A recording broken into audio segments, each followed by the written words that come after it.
Anda menyaksikan News Update, saya Valerina Daniel.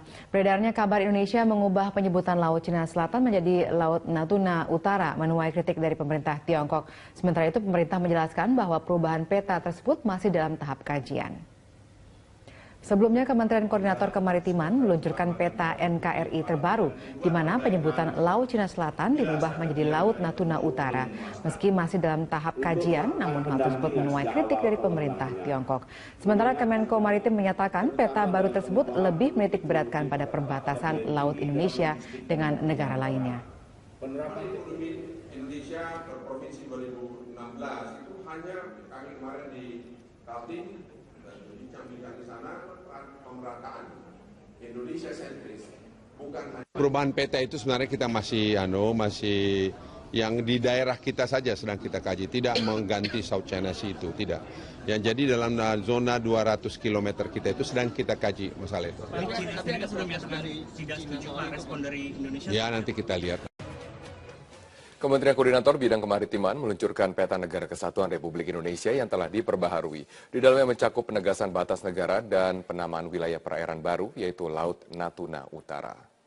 Pembaruan peta dilatar belakangi adanya perjanjian perbatasan laut teritorial yang sudah berlaku antara Indonesia, Singapura, Indonesia, Malaysia, serta perjanjian batas zona ekonomi eksklusif atau ZEE Indonesia dan Filipina yang sudah disepakati dan sudah diratifikasi.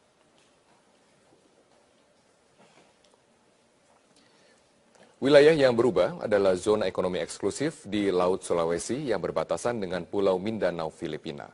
Wilayah yang masih melengkung kini ditarik garis lurus dan kemudian ditutup. Perubahan ini sudah menjadi kesepakatan dan diratifikasi kedua negara. Lalu perubahan penamaan laut di zona bagian utara Kepulauan Natuna yang berbatasan dengan Laut Cina Selatan. Wilayah tersebut diberikan nama Laut Natuna Utara.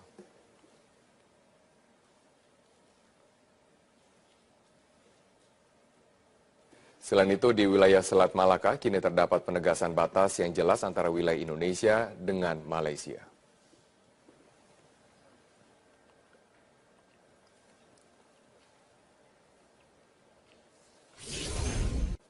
Sejumlah proyek infrastruktur prestisius di ibu kota terus dikebut oleh Pemprov DKI Jakarta dengan dukungan penuh dari pemerintah pusat. Di antaranya adalah proyek-proyek seperti Simpang Susun Semanggi, proyek LRT, serta jalur Transjakarta Koridor 13, Mampang Tendean Ciledug. Apakah penataan sejumlah ruas jalan di ibu kota akan mampu menjawab segala permasalahan kemacetan di Jakarta dan bagaimana kesinambungan dari program-program infrastruktur di ibu kota dengan daerah-daerah penyangga lainnya seperti Bekasi, Bogor, Depok, dan Tangerang?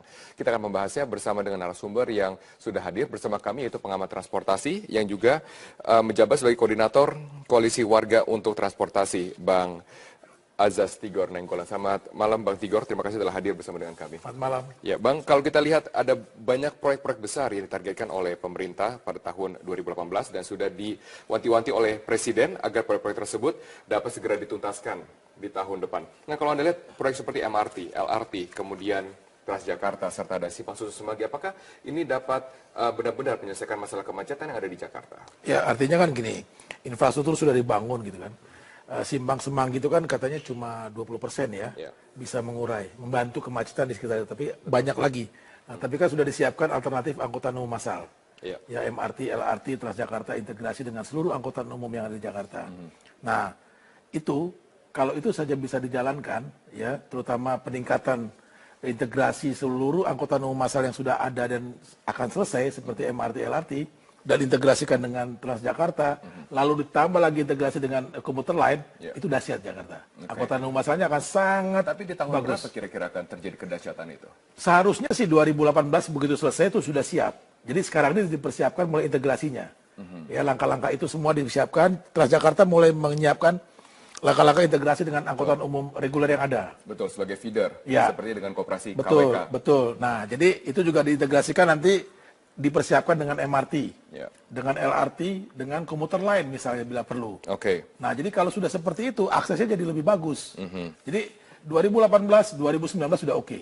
Sudah jalan. Nah, tinggal nanti ditambah menyusul kebijakan mengendalikan penggunaan kendaraan bermotor pribadi. Kalau kita lihat satu proyek per proyek, sekarang ini MRT fase pertama dari Bundaran HI hingga Lebak Bulus, nantinya akan 96 kereta beroperasi, masing-masing dapat menampung sekitar 1.500 penumpang dan diperkirakan 173.000 penumpang per hari. Nah, sekarang kemungkinan kurang lebih masih 70% dari tahap penyempurnaan. Kalau Anda lihat dengan progres yang terjadi sepanjang bertahun-tahun belakangan, apakah Anda yakin ini akan dapat beroperasi tahun 2018? Seharusnya sih sudah. Ya, artinya di 2017 harusnya bisa selesai. Seharusnya ya, targetnya kan juga sudah melebihi target ya.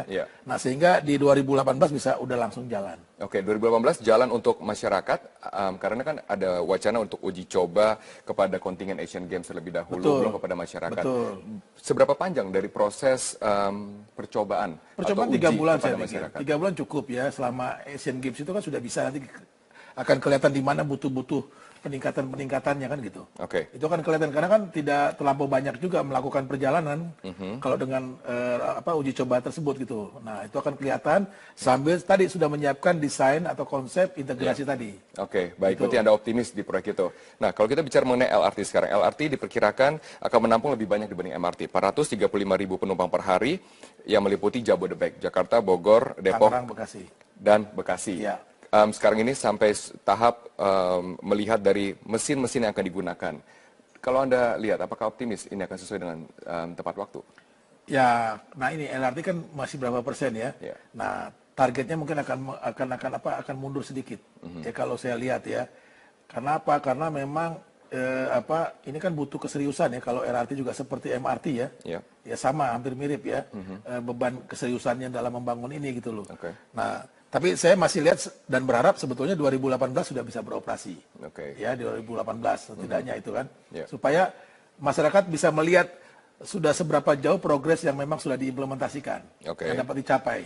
Ya, karena kan Jakarta ini sudah bosen ya dengan macet gitu ya. Mungkin setidaknya yang respon dari Gubernur DKI Jakarta, setidaknya LRT DKI Jakarta di Kelapa Gading ke Rawamangun dulu yang menjadi fokus dari utama. Kan itu kan cukup padat. Tadi saya bilang, dari Rawamangun ke Kelapa Gading. Ya, memang sih banyak pihak yang menyaksikan, ya itu apa sih cuma 6 km gitu ya.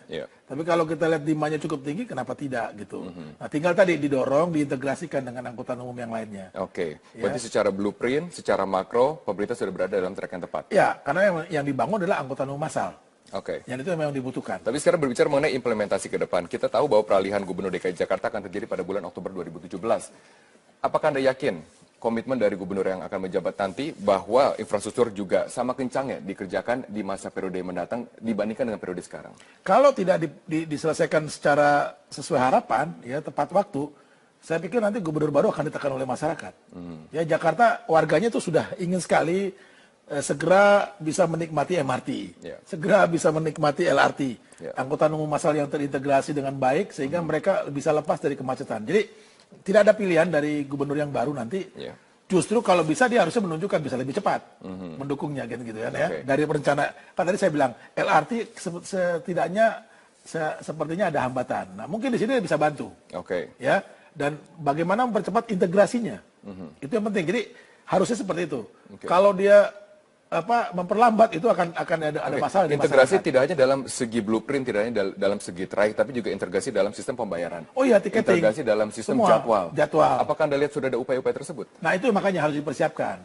Tidak mungkin kita membangun infrastruktur angkutan umum massal yang berdiri sendiri. Nanti kurang maksimal fungsinya kan gitu kan. Kita bangun ini kan sebagai alternatif utama untuk mengurangi kemacetan dan mengalihkan orang menggunakan angkutan umum. Ya. Nah, jadi di sini perannya gubernur baru nanti bagaimana mensupport agar ini bisa benar-benar terwujud secara baik. Saat ini juga sedang ramai dibahas jika nanti ini proyek akan selesai di tahun depan dan beroperasi, berapa besar subsidi yang akan diberikan dari pemerintah kepada masyarakat agar harga tidak terlalu tinggi. Kalau Anda hitung-hitung perbandingan antara Indonesia mungkin dengan negara Hong Kong, negara Singapura, negara Malaysia, seberapa pantas tiket itu akan dibebankan kepada masyarakat harganya? Artinya begini, kalau saya ngelihat tidak bicara angka dulu ya. Gini, pemerintah sudah beritikat baik membangun infrastruktur angkutan umum massal.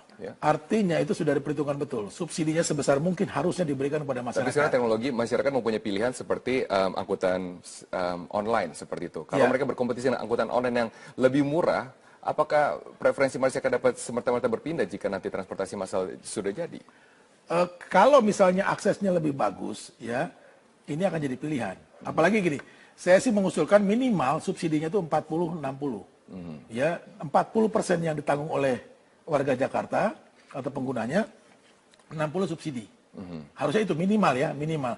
Kalau bisa lebih besar itu lebih bagus. Sehingga dia bisa bersaing dengan angkutan umum yang lainnya. Termasuk angkutan umum massal ini kan ada, angkutan umum online ini ada karena memang angkutan umum yang reguler itu tidak jadi alternatif.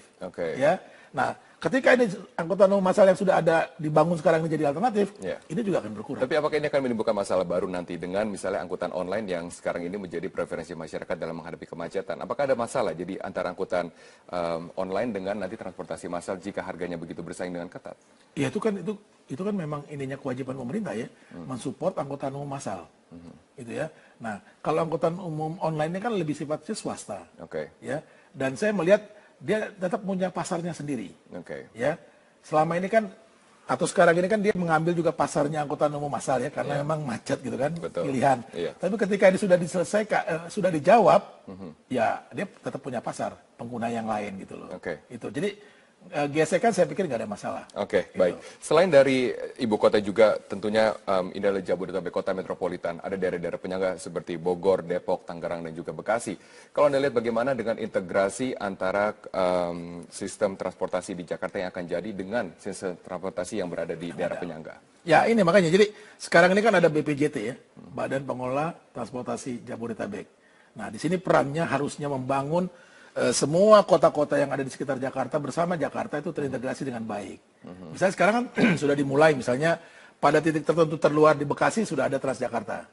Ya, pada titik yang sama juga ada komuter lain.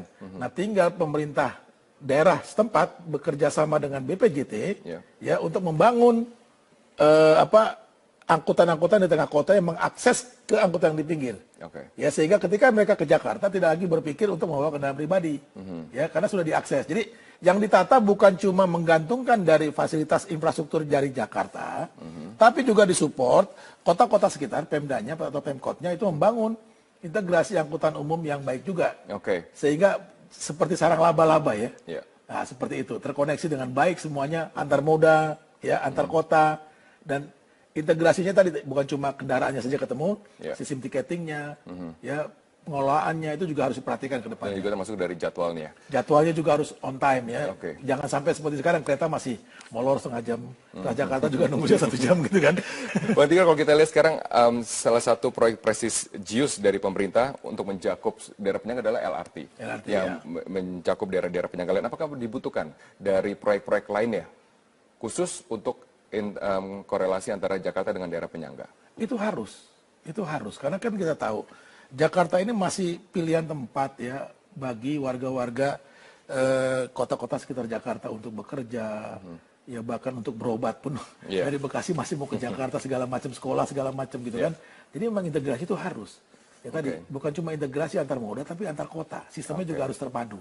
Baik, berarti pekerjaan pemerintah masih begitu banyak, tidak terpaku pada proyek-proyek prestisius. Tapi nyata, tinggal bagaimana diwujudkan. Kebutuhannya kan jelas ya, kebutuhan jelas, infrastrukturnya sudah ada, nah tinggal diimplementasikan secara baik. Terima kasih Bang Azas Tigor Nenggolan, Koordinator dari Koalisi